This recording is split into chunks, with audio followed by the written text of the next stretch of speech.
নমস্কাৰ সকলোৱে ইংৰাজী শিকিব এই সিৰিজটোৰ আজি ডে 14 হয় আজি ডে 14ত আমি শিকিবলৈ যত্ন কৰিম হ্যাভ বিন বা হ্যাজ বিন আমি কেনেদৰে বিভিন্ন বাক্যত ব্যৱহাৰ কৰিব পাৰো আজিৰ এই ভিডিঅ'টোত মই আপোনালোকক ক'বলৈ যত্ন কৰিছো হ্যাভ বিন বা হ্যাজ বিনৰ 6টা ইউজৰ বিষয়ে এই 6টা ইউজ আমি আমাৰ ডেইলি লাইফত প্ৰায় কৰি থাকিব লগা হয় আপোনালোকেও এই 6টা ইউজৰ বিষয়ে জানি খুব ভাল পাব গতিকে ভিডিঅ'টো স্কিপ নকৰাকৈ হেখলৈকে চাই থাকক আৰু হেখলৈকে চাই ইয়াৰ প্ৰত্যেকটো ইউজৰ বিষয়ে জানি আপোনাৰ ডেইলি লাইফত তাক ইমপ্লিমেন্ট কৰিবলৈ যত্ন কৰক সো আহক এতিয়া টপিকটো ডিসকাস কৰো আপোনালোকে হয়তো হ্যাভ বিনৰ এটা ইউজৰ বিষয়ে নিশ্চয় জানে হ্যাভ বিন বা হ্যাজ বিন আমি ইউজ কৰো যেতিয়া আমি পাৰফেক্ট কন্টিনিউয়াস টেন্সত কোনো এটা একচনৰ বিষয়ে ক'ব লগা হয় আমি ধৰক ক'ব লগা হল ৰাতিপুৱাৰ পৰা বৰষুণ দি আছে তাই ৰাতিপুৱাৰ পৰা পঢ়ি আছে এনেকুৱা একচনৰ ক্ষেত্ৰত আমি হ্যাভ বিন আৰু ভাৰ্বৰ কন্টিনিউয়াস ফৰ্ম ব্যৱহাৰ কৰো আৰু কিছুমান কাৰণতো আমি হ্যাভ বিন আৰু ভাৰ্ব ব্যৱহাৰ কৰো যেনে হ্যাভ বিন প্লাস ভাৰ্বৰ থাৰ্ড ফৰ্ম আমি পেসিভ ভয়েসৰ কাৰণে ব্যৱহাৰ কৰো এতিয়া আমি প্ৰথমতে চাও পাৰফেক্ট কন্টিনিউয়াস টেন্সত আমি হ্যাভ বিন আৰু ভাৰ্বৰ কন্টিনিউয়াস টেন্স কেনেদৰে ব্যৱহাৰ কৰিব পাৰো যেতিয়া আমি কোনো এটা কাম অতীতৰ পৰা এতিয়াও চলি আছে বুলি কম ধৰক ছোৱালীজনে 20 মিনিট ধৰি কিবা এটা লিখি আছে 2 ঘণ্টা ধৰি কিবা এটা পঢ়ি আছে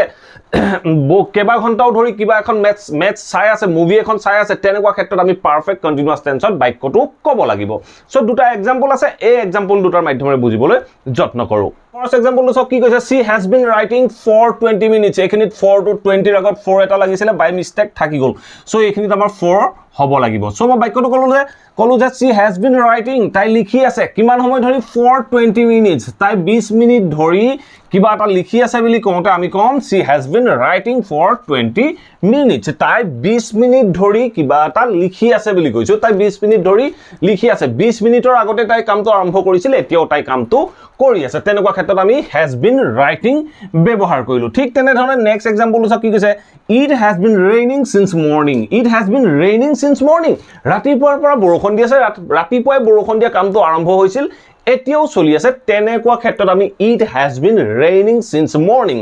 এই ইউজটোৰ বিষয়ে আপোনালোকে হয়তো নিশ্চয় জানে নেক্সট আমি have been ইউজ কৰো যেতিয়া আমি পাৰফেক্ট টেন্সৰ বাক্য এটা পেসিভত ক'বলৈ যাওঁ যেতিয়া আমি পাৰফেক্ট টেন্সৰ বাক্য এটা পেসিভত ক'ব লগা হয় ধৰক মই যদি কওঁ ক্ৰিমিনেল জনক এৰেষ্ট কৰিলে সো অলৰেডি একচনটো কমপ্লিট হল কমপ্লিটেড একচন হোৱাৰ লগে লগে আমি প্ৰেজেন্ট পাৰফেক্ট ইউজ কৰো প্ৰেজেন্ট পাৰফেক্টৰ সেন্টেন্সটো যেতিয়া আমি পেসিভ কৰিবলৈ যাওঁ তেতিয়া আমি has been বা have been ব্যৱহাৰ কৰিব লগা হয় আৰু ভাৰ্বৰ থাৰ্ড ফৰ্ম ব্যৱহাৰ কৰো সো দুটা এক্সাম্পল আছে ফাৰ্স্ট এক্সাম্পলটো সক কি কৈছে the criminal has been arrested so বাক্যতে সক কি কৈছে the criminal has been arrested মানে দুখী জনক এৰেষ্ট কৰা হল কোনে এৰেষ্ট কৰিলে আমি কোৱা নাই কাক এৰেষ্ট কৰিলে হেতুকে কৈছো যেতিয়া আমি কাক কিবা এটা কৰিলে বুলি ক'বলৈ যাওঁ তেতিয়া যদি আমি বাক্যটোত কোনে কৰিলে তাৰ বিষয়ে নকওঁ তেতিয়া আমি বাক্যবোৰ সদায় পেসিভত ক'ব লগা হয় ধৰক মই যদি কওঁ ঘৰটো ৰং কৰিলে কোনে ৰং কৰিলে মই কোৱা নাই তেতিয়া মই কি ক'ম the house has been painted ঘৰটো ৰং কৰিলে মই যদি কওঁ গাড়ীখন ৰং কৰিলে the car has been painted গাড়ীখন ৰং কৰিলে কোনে ৰং কৰিলে আমাৰ কোৱাৰ কোনো প্ৰয়োজন নাই আপুনি ডেফিনেটলি জানে এজন পেইন্টাৰে গাড়ীখন ৰং কৰিব সো তেনেকুৱা ক্ষেত্ৰত আমি বাইৰ পিছৰ অংশটো নুকুৱাকেও হৈ যায় ঠিক আছে নেক্সট এক্সাম্পলটো চাওক নেক্সট এক্সাম্পলটো কি কৈছে the report has been sent ৰিপৰ্টটো পঠিওৱা হল the report has been sent কলৈ পঠিওৱা হল the report has been sent to the head office so বাক্যটো চাওক কি কৈছে the report has been sent to the head office লৈ ৰিপৰ্টটো পঠিওৱা হল সো এতিয়া চাওক কোনে পঠিয়ালে মই তাৰ বিষয়ে কোৱা নাই আপুনি ধৰক আপোনাক ধৰক মই সুধিলো যে ৰিপৰ্টটো হেড অফিচলৈ পঠালে আপুনি কৈছে যে report has been sent to the head office ৰিপৰ্টটো মানে হেড অফিচলৈ পঠিওৱা হল আপুনিয়ে পঠালে না আপুনি বেলেগৰ হতুৱাই পঠালে তাৰ বিষয়ে আপুনি মেনশন কৰা নাই সো এনেকুৱা ক্ষেত্ৰত আমি এনে ধৰণে পেসিভ ভয়েসৰ বাক্যখিনি ক'ব পাৰো নেক্সট আমি have been ইউজ কৰো যেতিয়া আমি state of being অৰ বাক্য এটা কন্টিনিউয়াসত ক'ব লগা হয় যেতিয়া আমি state of being অৰ বাক্য এটা কন্টিনিউয়াসত ক'বলৈ যাম তেনেকুৱা ক্ষেত্ৰত আমি বাক্যটো কেনেদৰে কন্টিনিউয়াসত কম আমাৰ বাবে অসুবিধা হয় যেতিয়া আমি এনে ধৰণৰ বাক্য কন্টিনিউয়াসত ক'ব লগা হয় তেতিয়া আমি সাবজেক্টৰ পাছত have been আৰু তাৰ পিছত আমি টাইম ফ্ৰেমটো উল্লেখ কৰিব লগা হয় সো আমি কেনেদৰে কম সো এটা এক্সাম্পলৰ মাধ্যমেৰে বুজিবলৈ যত্ন কৰো সো মই যদি এটা এক্সাম্পল কওঁ যে I am in U S A, আপুনি মোক সুধিলে যে ছাৰ আপুনি ক'ত আছে, মই কৈছোঁ যে I am in U S A, I am in U S A, মই ইউ এছ এত আছোঁ। ধৰক আপুনি মোক সুধিছে যে আপুনি কিমান দিন ধৰি ইউ এছ এত আছে, আপুনি কিমান দিন ধৰি ইউ এছ এত আছে। মই যদি আপোনাক কওঁ যে মই 5 বছৰ ধৰি ইউ এছ এত আছোঁ, মই 5 বছৰ দিন ধৰি মই ইউ এছ এত আছোঁ, মই বাক্যটো পাৰফেক্ট কণ্টিনিউৱাছ টেন্সত বাক্যটো ক'ব লাগিছিলে, কিন্তু এই বাক্যটোত কোনো ভাৰ্ব নাই কাৰণে আমি পাৰফেক্ট কণ্টিনিউৱাছত ক'ব নোৱাৰোঁ, আৰু গতিকে আমি পাৰফেক্টত বাক্যটো ক'বলৈ যাওঁতে আমি হেভ বিন বা হেজ বিন ব্যৱহাৰ কৰি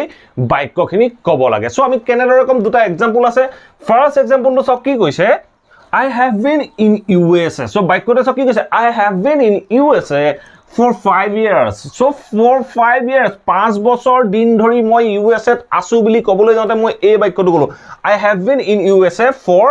5 years. 5 বছৰ দিন ধৰি মই USA ত আছোঁ। সো মই মানে 5 বছৰ আগতে USA ত থকা কামটো আৰম্ভ কৰিছিলোঁ আৰু এতিয়াও মই USA ত আছোঁ। সো তেনেকুৱা ক্ষেত্ৰত I am in USA ও ক'ব পাৰে, আপুনি I have been in USA for 5 years ও ক'ব পাৰে। যদি টাইমটো লগাই দিয়ে, মই ইমান বছৰ ধৰি আছোঁ, মই ইমান দিন ধৰি আছোঁ, বা মই এসপ্তাহ ধৰি আছোঁ, যেতিয়া আপুনি টাইমটো লগাব, টাইম লগালে আপুনি I have been বা she has been ক'ব লাগিব। এইখিনিতে আপোনালোকক এটা বাক্য দিও, আপোনালোকে এই বাক্যটো ইংৰাজীলৈ ট্ৰান্সলেট কৰি মোৰ কমেণ্ট বক্সত কমেণ্ট কৰিব। বাক্যটো হ'ল তাই কিছুদিন ধৰি বেমাৰত ভুগি আছে। তাই কিছুদিন ধৰি বেমাৰত ভুগি আছে। চ' এনেধৰণে আপোনালোকে ট্ৰান্সলেট কৰিব, তাত কোনো ছাফাৰিং ৱৰ্ড ব্যৱহাৰ নকৰাকৈ বাক্যটো ইংৰাজীলৈ ট্ৰান্সলেট কৰক আৰু কমেণ্ট বক্সত কমেণ্ট কৰক। যদি আপোনালোকৰ বাক্য শুদ্ধ হয়, মই আপোনালোকৰ শুদ্ধ বাক্যখিনিত হাৰ্ট দি দিবলৈ যত্ন কৰিম, আৰু যিসকলে কমেণ্ট বক্স চেক কৰিব তেখেতসকলেও যাতে শুদ্ধ এনচাৰটো জানিব পাৰে। এতিয়া চাওঁ আমি নেক্সট চেণ্টেন্সটো কি কৈছে, দেয়াৰ হেভ বিন। চ' বাক্যটো চাওক কি কৈছে, দেয়াৰ হেজ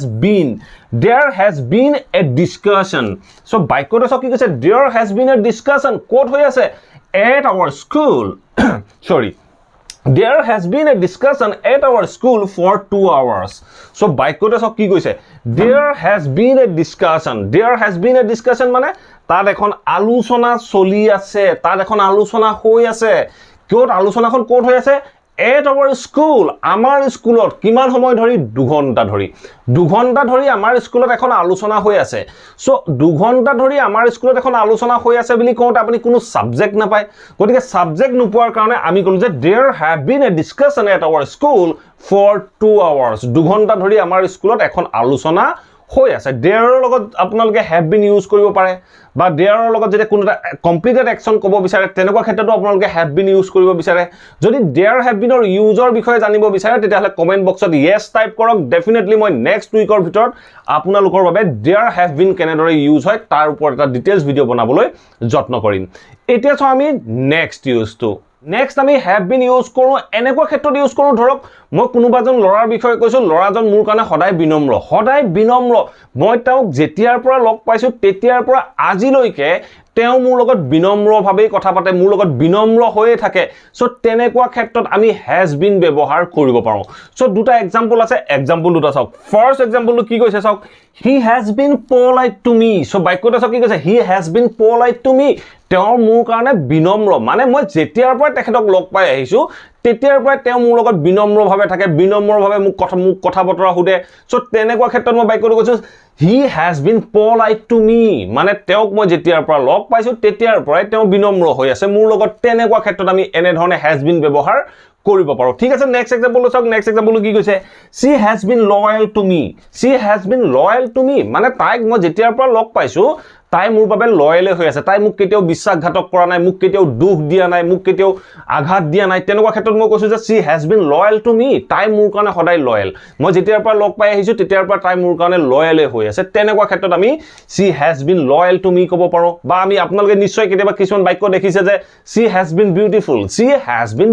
ইয়াৰ অৰ্থ কি, তাই মানে যেতিয়াৰ পৰা মই তাইক দেখিছোঁ তাইক মোৰ কাৰণে ধুনীয়াই হৈ আহিছে। তেনেকুৱা নিচিনা ক্ষেত্ৰত আমি she has been beautiful এনেধৰণৰ চেণ্টেন্সবোৰ ব্যৱহাৰ কৰিব পাৰোঁ। এতিয়া আমি নেক্সট স্লাইডত চাবলৈ যত্ন কৰোঁ অন্য 2 ধৰণৰ ইউজ, আমি অন্য কি কাৰণত হেজ বিন ব্যৱহাৰ কৰিব পাৰোঁ। নেক্সট আমি হ্যাভ বিন বা হ্যাজ বিন ইউজ কৰো যেতিয়া আমি বাক্যটোৰ দ্বাৰা ক'বলৈ যাওঁ যে আমুক এজন আমুক আছিল এনে ধৰণে ক'বলৈ যাওঁ ধৰক মই এটা এক্সাম্পলৰ মাধ্যমেৰে ক'ব পাৰো যে মহেন্দ্ৰ সিং ধোনী এগৰাকী ভাল ক্ৰিকেটাৰ আছিল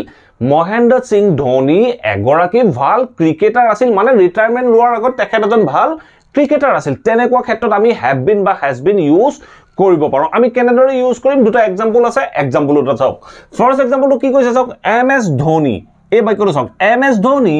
has been a good cricketer so বাক্যটো চাওক কি কৈছে মহেন্দ্ৰ সিং ধোনী এগৰাকী ভাল ক্ৰিকেটাৰ আছিল এনে ধৰণে ক'বলৈ যাওঁতেও আমি has been ব্যৱহাৰ কৰিব পাৰো আমি ক'ব পাৰো যে M S Dhoni has been a good cricketer next এক্সাম্পলটো চাওক নেক্সট এক্সাম্পলটো কি কৈছে চাওক she has been a part of our organization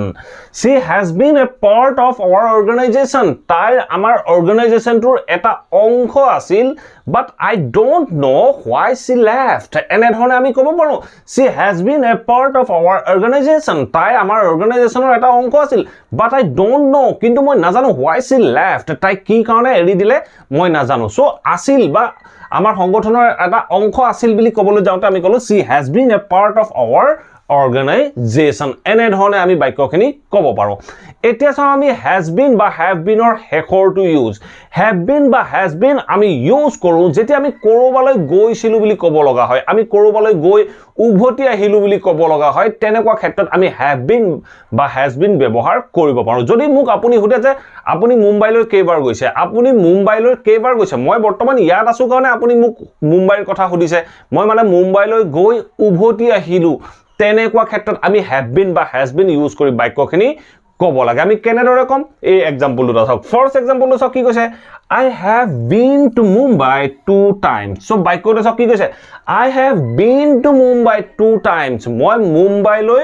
দুবাৰ গৈছো তেনেকুৱা ক্ষেত্ৰত মই বাক্যটো কৈছো I have been to Mumbai 2 times মই দুবাৰ মুম্বাইলৈ গৈছো ঠিক তেনে ধৰণে নেক্সট এক্সাম্পলটো চাওক নেক্সট এক্সাম্পলটো কি কৈছে Have you been to USA? Have you been to USA? আপুনি USA লৈ গৈছে নে? আপুনি USA লৈ গৈছে নে বুলি কোৱেশ্চন কৰোতে মই কলো Have you been to USA? যদি আপুনি উত্তৰ দিয়ে যে মই USA লৈ 5 বাৰ গৈছো I have been to USA 5 times. I have been to USA 5 times. এনেদৰে আমি have been, has been বিভিন্ন বাক্যত বিভিন্ন মিনিংৰ কাৰণে ব্যৱহাৰ কৰিব পাৰো আশা কৰো এই ভিডিওটো আপোনালোকে নিশ্চয় ভাল পালে আৰু এই ভিডিওটোৰ পৰা নিশ্চয় বুজিব পাৰিলে have been বা has been আমি কেনেদৰে বিভিন্ন বাক্যত ব্যৱহাৰ কৰিব পাৰো যদি ভিডিওটো ভাল পালে প্লিজ প্ৰথমতে ভিডিওটো লাইক কৰক আৰু প্ৰত্যেকজন ছাত্ৰ ছাত্ৰীৰ মাজত এই ভিডিওটো শ্বেয়াৰ কৰক যাতে অসমৰ প্ৰত্যেকজন ছাত্ৰ ছাত্ৰীয়ে ঘৰতে থাকি ইংৰাজীৰ এই কথাবোৰ শিকিব পাৰে আৰু বুজিব পাৰে আৰু যদি আপোনালোকে চেনেলটো সাবস্ক্ৰাইব কৰা নাই প্লিজ সাবস্ক্ৰাইব কৰি অল নটিফিকেশন অন কৰি ল'ব মই এনে ধৰণৰ ইংলিশ লাৰ্নিংৰ ভিডিও ৰেগুলাৰ আপোনালোকৰ বাবে আপলোড কৰি থাকো আপোনালোকে নটিফিকেশন পাব আৰু ভিডিওবোৰ চাব পাৰিব thank you for watching this video